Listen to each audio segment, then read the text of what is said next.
Who is the lover? Allah. Who is Ar-Rahman? Allah. Who is Al-Mannan? La ilaha illallah, Muhammadur Rasulullah. Muhammad is the messenger, to Allah is our return.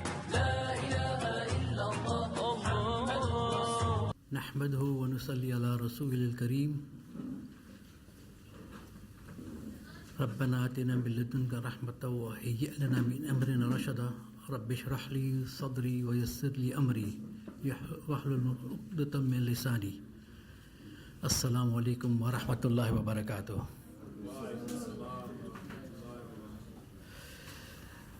As you see, today's topic is some might say indirectly related to dawah, but I say it's directly related to dawah, because if your character, your ethics are not right, there's no sort of your dawah efforts will be ineffective or will not get the desired results. Now, for this presentation, I've used a couple of books. One of them is Inviting to Islam, Ethics of Engagement by Hisham al-Talib. The other one is by Khurram Murad, Interpersonal Relations. And of course the Quran and Hadith. Okay, the first slide, we start off with a quotation from the book of Hisham al-Talib. He says, "There is no force on the face of the earth with as much potential as the force you, the Islamic workers, have that can possibly save humanity.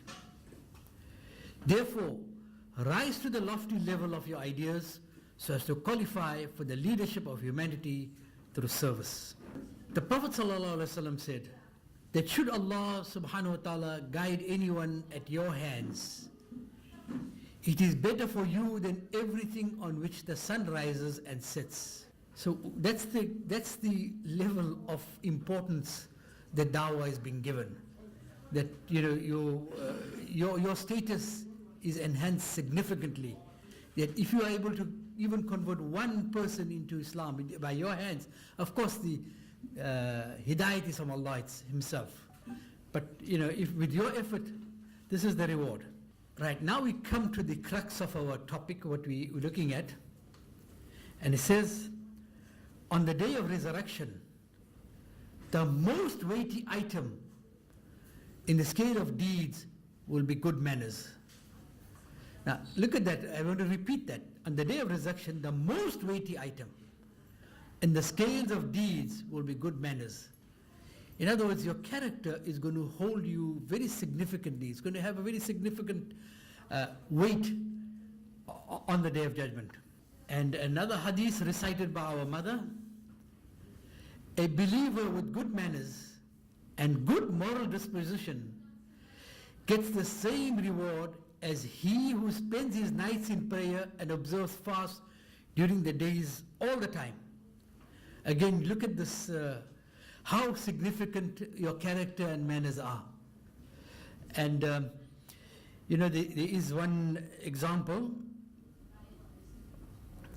that in the time of the Prophet ﷺ, and most of you know this example, so I'm not going to go into any details, where there was one sahabi that came to his majlis right at the back with shoes in his hands and face dripping from wudu.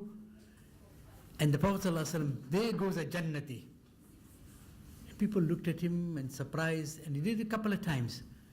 So one sahabi decided that he's going to spend some time with him. What has he done? What is it that's special about him that makes him a Jannati? He didn't say it to any of us here, but he mentioned it about that person, right at the back. So the Sahabi asked permission and stayed with this person for 3 nights. And he found that there's nothing special about him. He didn't even get up for tahajjud salah. It wasn't even tahajjud, he wasn't making any extraordinary prayers, he was performing his normal 5-time salah. So he asked him, what is special about you? Why is it that Prophet ﷺ has said that you'll be a Jannati? But he says, I don't know, I don't do anything special. Only one thing I do. Before I go to sleep every night, anybody that has said anything, I just wipe it off clean. I forgive everybody before I get to bed every night. That's the only thing I think of, there's nothing else. So it shows how significant that is, how important that is. One learned scholar put it as follows. He says, any defects in ibadah can be made up from good character. But any defects in character cannot be made up by ibadah. In other words, what he's saying is there some defects in your salah or whatever. If your character is good, that will make up for any defects in your ibadah. But the reverse is not true. And an example of this was during the time of the Prophet ﷺ. The people told the Prophet ﷺ about a woman who was very devoted, lots of ibadah, virtually all day, either tilawat of the Quran, performing salah, all the nafil salah, tahajjud salah, a lot of ibadah. But her relationship with people was not good. They told him that she had bad relations with people. She never got on with people. And what was the Prophet ﷺ's response? He says she is heading towards Jahannam. Why? Because of her character. Yet her ibadah was beyond anybody else could have achieved. In the time of the Sahaba, in the time of the Prophet ﷺ and after, what was the most effective form of dawah? Can anybody try and give us an answer? I've already given you clues. Yes, yeah. Correct. Alhamdulillah, exactly. It was a character. There was no IPCI or Islamic Dawah movement or whatever, Dawah organizations going around. It was how he conducted themselves, how they, interacted with the people. He said, well, this is what I want to be. And I'll give you one or two examples, and in current day, which has happened now in the last few years, not something that's happened 1400 years ago. Because sometimes we say, well, those were Sahaba, we can't be like them, we are weak. Yes, we are weak, no question about it. But there was, where I work, the place where I work, there was a lady who one day came to work, and a lot of Muslim staff in that workplace.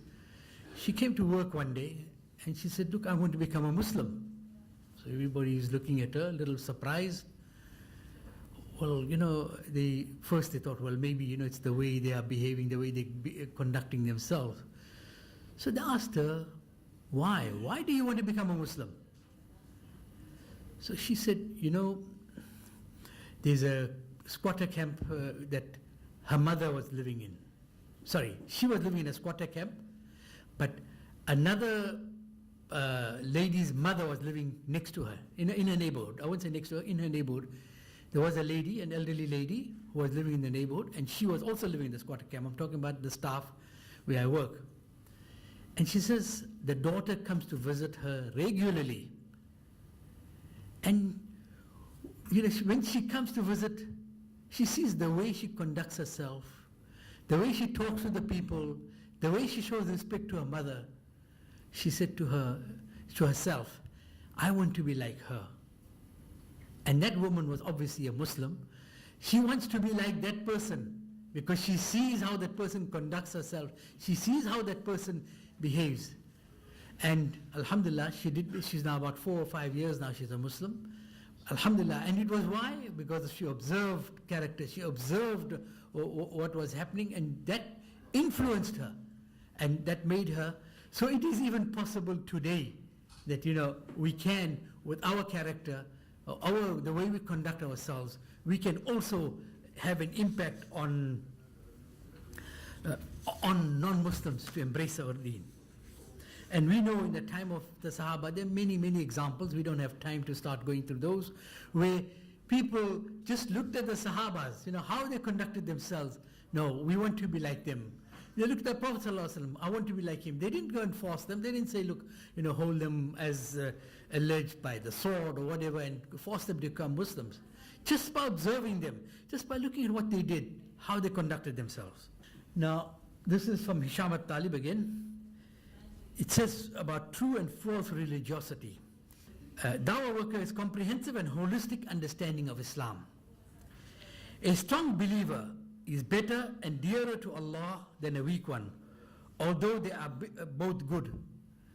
Now, a strong believer is one who has knowledge about Islam. That would help him to become a strong believer. Obviously, your yaqeen is there, your taqwa is there, but you have to have knowledge to become a strong believer. And it is critical that Hisham Talib advises in his book that you need to become stronger so that you can become a good dawah worker.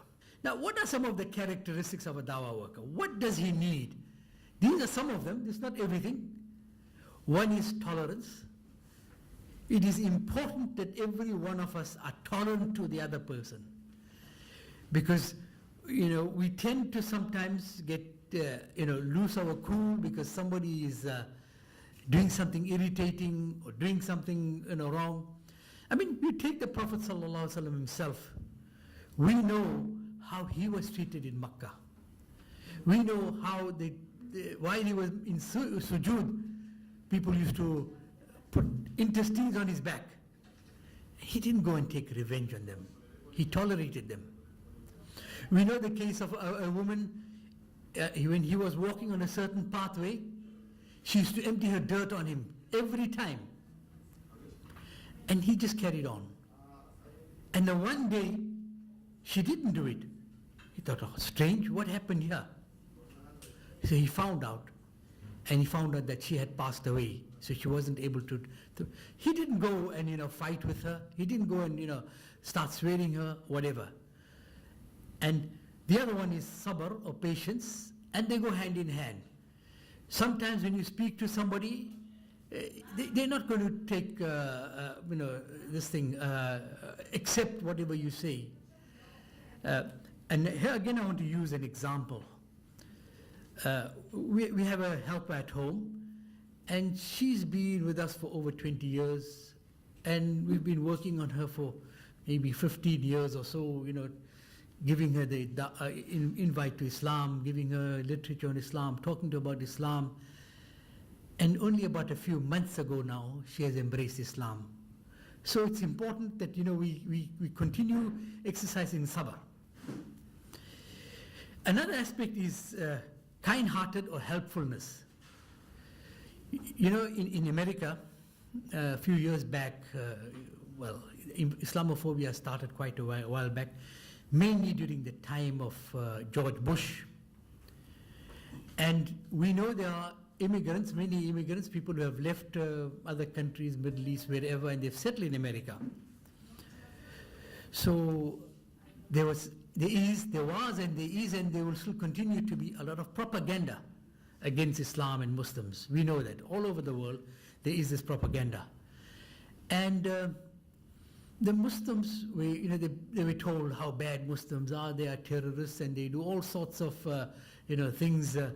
They're here to destroy mankind, and they're here to force you to become Muslims, otherwise you had it, and so forth. So some non-Muslims stood up. They said to them, what are you talking about? We have Muslim neighbors. They take our children to school. They send gifts for us. They feed our children. I mean, what are you saying? These people are terrorists? Can I believe you? Because it was just the way they conducted, the way they interacted with them, that showed, it was just their kind-heartedness, their helpfulness. When we got sick, they would take, somebody to hospital or to the doctor. They didn't, complain or anything. So these are some of the aspects that we need to inculcate, especially if it's non-Muslims, how we can help them, how we can be good, kind to them, generous to them. Then of course one has to be people-oriented. I mean, if you're not people-oriented, you'll have a problem because you're now then unable to interact with people. So it's important that you are people-oriented, and you have to be eloquent in speech. The way you speak, public speaking is important, and I think you had quite a session with Advocate Vahid on that, correct? On public speaking. The idea is so that we're able to speak, the better you're able to speak, the more effective can you be. And you see how the politicians, they all go into this trainings, public speaking training and so forth, Dale Carnegie causes. So they speak, but they speak with forked tongues. They'll tell you all sorts of things, all kinds of promises, and we know most of them, they never materialize those promises. So, but the eloquence of speech is important because that is also a way of being able to convince the people. Then, of course, important is anger management. I mean, that's an inborn characteristic. People have, anger in them. It's how you manage the anger. Very important that you manage the anger. And again, this is a lesson on its own. There's guidelines in the hadith. For example, if you are, standing, sit down, or if you, or make wudu or something like that, and you just keep quiet, don't say a thing, so forth. It's very important that we control our anger, not only with non-Muslims, even amongst ourselves. Whenever we speak to anybody, we should be ensuring that we don't get angry easily. Because what happens, when you get angry, you say the wrong things. You say things totally irrelevant, you hurt somebody's feelings. And when you've hurt somebody's feelings, it's very hard to take it back. It's sort of ingrained. You can ask them for forgiveness, but they won't forget in a hurry how you treated them, how you spoke to them. Then, of course, very important is that our dawah is not for fame or for worldly gain. We're not there, to get, I am so-and-so, I am a dawah worker, I have, reverted 50 people, 100 people, or 5,000 people, That's not the objective. Once that becomes the objective, then you are bound to start failing in your dawah activities because your sincerity is gone, your ikhlas is gone. It's important that you have ikhlas in you. Now, in addition to this, all of you are familiar with Surah Hujarat, am I right? So I'm not going to go into any detail of Surah Hujarat, but there are 9 characteristics which advices which Surah Hujarat gives in terms of our character, to assist us with improving our character. First one is فَتَبَيَّنُوا, that is to investigate when you receive information.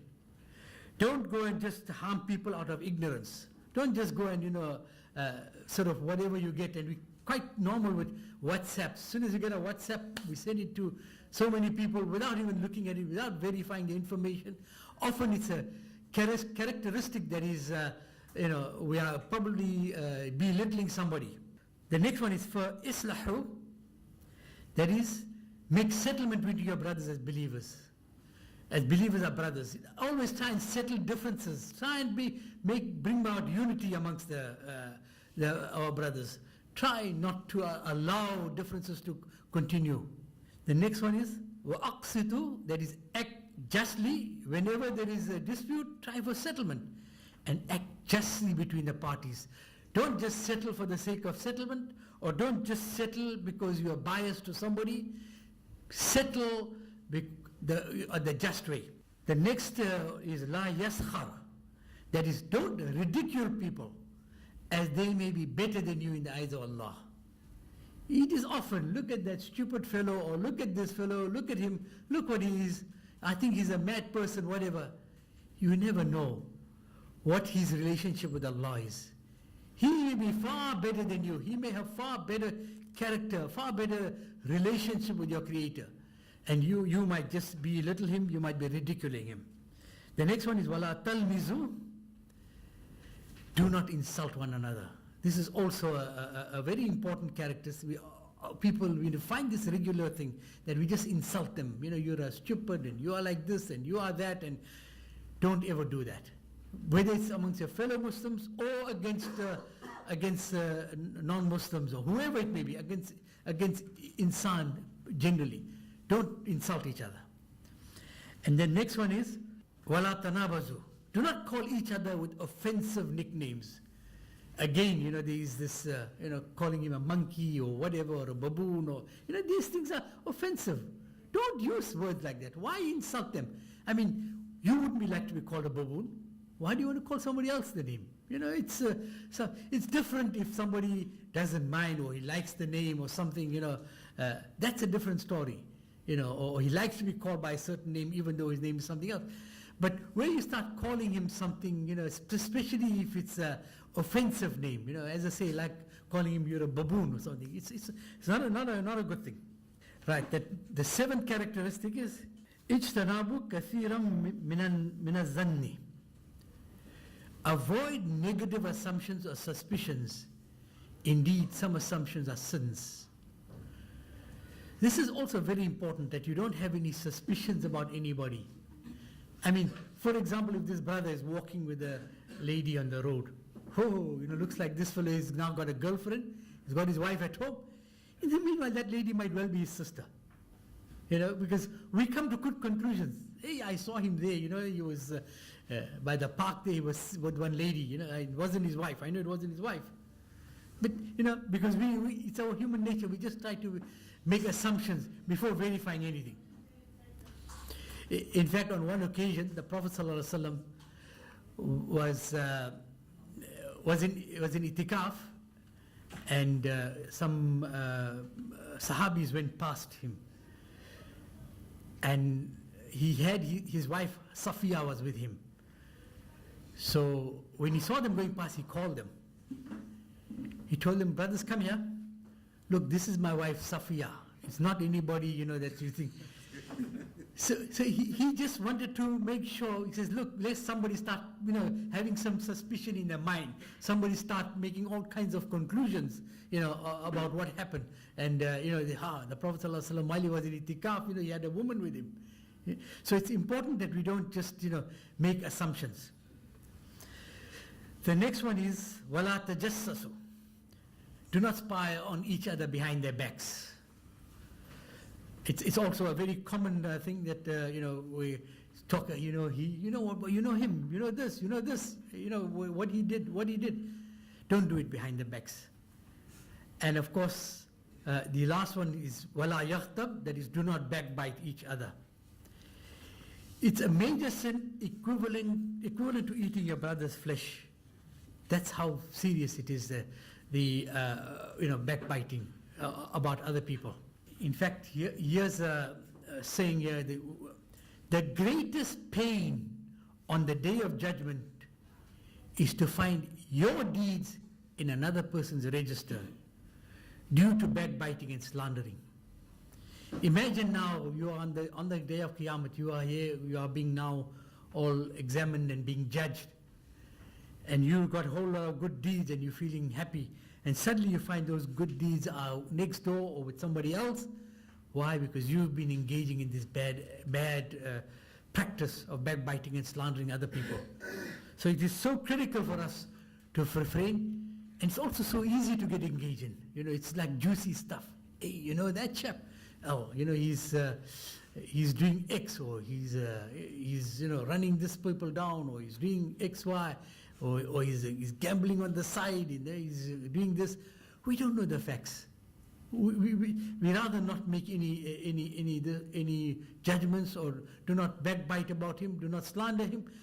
And even if you know the facts, because in the hadith the Prophet ﷺ said, well, when the Sahabas asked him, even if it's true, the backbiting was, even if it's true, and we know what he said, if it's true, that is even worse, then you are slandering him. So don't, even if it's true, if you know that person, for example, is, say, drinking, and he's doing something else, don't start telling everybody else, he's a big, imam or whatever, but he's drinking there, Don't start spreading that news. Rather try and advise him. Rather try and, get him out of the habit. But do not backbite about him, do not slander him. Each and every one of us is a flag bearer of Islam. Every one of us. You, me, all of us. And we are a representative of Muslims at large. If we behave poorly, dishonestly, greedily, mercilessly, etc., then those who interact with us will conclude that Muslims have these evil qualities. On the other hand, if we embrace the character of Islam, those around us will definitely be attracted to Islam, and many of them will even embrace Islam. That's what we're talking about when we're talking about the character, that if we behave in a certain way, they will attribute that to Islam. That is how Islam is, that this is how you conduct yourself. or if you are dishonest, you are greedy, whatever, you mistreat people. On the other hand, if you are good to people, if you behave well to people, and they obviously will respect you, and they will have a closer affinity for Islam. They might, as they say, even embrace Islam. Right, we go to the Quran. أَتَأْمُرُونَ النَّاسَ بِالْبِرِّ. Do you enjoin good, right conduct on the people and forget to practice it yourself? It's so critical that you practice. You tell them, yeah, Salah is compulsory 5 times a day. But yourself, you're not going for Salah. Is that compatible? I give you an example. There's a revert Maulana Abu Bakr Chetty. He's in the Nelspruit area. He runs many dawah centers. And the one day he saw a teenager. He sees him, tell him, well, you know what, how come I don't see you in the mosque anymore? What's happened? So he says, well, I'm a Muslim for 2 years now. So I'm now an old Muslim. In other words, if you're an old Muslim, Muslim for more than 2 years, Salah is no more compulsory on you. But that's the impression the old Muslims give the new Muslims. That's the impression we give them. Because we not perform. Oh, okay. So after 2 years, I mustn't go to the Salah. I mustn't perform Salah. But that's the feeling, the impression people get. So it's important that we practice the principle of do what I tell you, to tell you what to do, and don't do what I don't do. What I do doesn't work. I give you an example now, going into comparative religion a little bit in that territory. In the Bible, and Matthew chapter 5, verses 27 and 28. Verse 27 says, you have heard that it was said, you shall not commit adultery. Right? The next verse says, but I tell you that anyone who looks at a woman lustfully has already committed adultery with her in his heart. Now that is an Islamic principle. The moment we know we have to protect our gaze. We know that. And once you looked at a woman lustfully, they say we committed adultery with her in his heart. But if you look at, say, the Christians today, to an extent Muslims are also following the same route, where it's quite common living with women, living with men, not marrying, having a girlfriend for maybe a few months, changing. I mean, here I'm talking about just looking at a woman lustfully. Here, now you actually going with her, you sleeping with her, all sorts of things. Now, what I'm saying is this is what the Bible teaches. It's not something that, that's different, that they commit to being Christians, but they adopt that sort of attitude. It's quite normal for them to go out, have long engagements, maybe if they do get engaged, otherwise they just live together, often have children together, and yet then they say they're committed Christians. And then, of course, and you are amongst these people from the Quran, just an encouragement. Let there be from you a community who invite to goodness and enjoin what is good and forbid what is wrong. They are the successful ones. This is a famous verse from the Quran, where you are part of the band of people, and success is given to you if you are part of that, and you are performing that function, what is right, what is forbidden, and you are now encouraging that. You are now propagating the deen, you are calling, and this does not only mean against non-Muslims, even against Muslims. You enjoin good to Muslims. If your brother is doing something wrong, or if he's not on the right, it's important that you also guide him, also help him, or her, and help them also. So it's also inviting to goodness. And if somebody is not performing Salah, if it's time for Salah, take him with you. Come, let's go for Salah now. These are the things that each of us could do to try and also be helpful to others and to build our own community. And of course, there is the invite people to the way, Ud'u ila sabili rabbik. Invite people to the way of your Lord with wisdom and good counsel, and debate with them in the best of manners. This is now advice from the Quran, telling us how the dawah should be given in terms of your mannerism, in terms of your character. Now we have some guidelines from the Mufassirin. What is hikmah or wisdom? It is insight to establish the circumstances and talks appropriately. In other words, you look at the situation, understand what the circumstances, and you talk accordingly. You don't just have a standard speech, standard way of talking. You look at the people, look at what their background is, what kind of people they are, and you talk to them accordingly.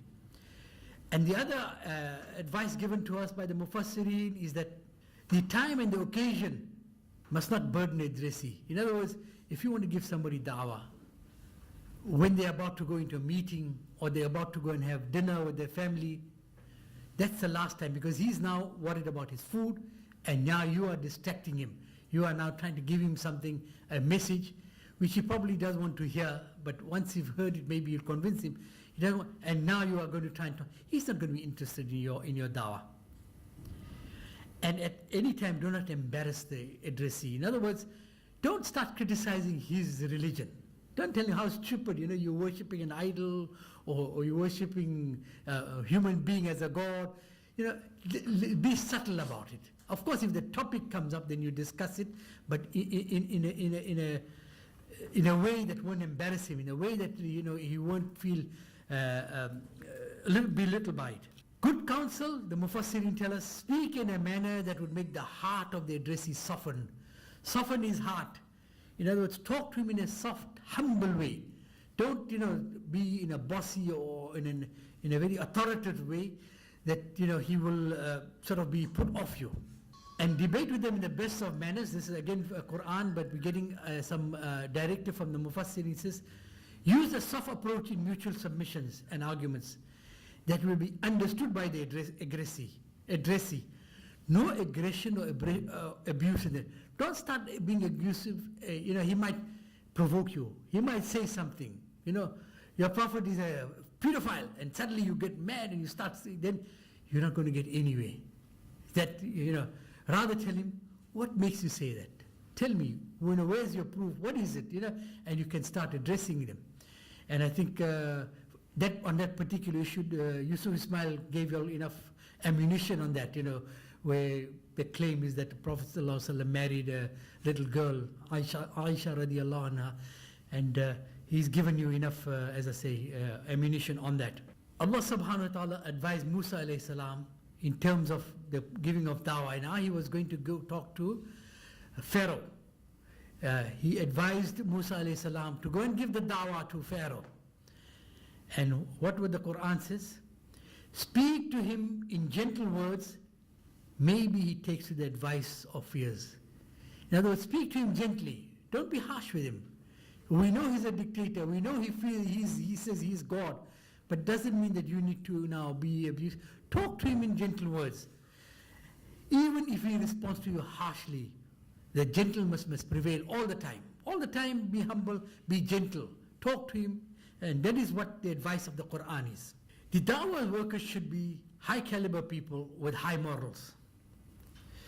They should present indisputable Islamic facts, and they should have a distinction between religion and customs. Often, the people get carried away in the customs. I know, for example, in the Indian culture, a lot of Hindu customs come into Islam, and I know even in the African culture, sometimes a lot of cultural issues become part of Islam, and people think that is Islam. So we need to be very clear what is Islam or what is customs. That doesn't mean customs are wrong or something, not necessarily. I'm not saying some customs are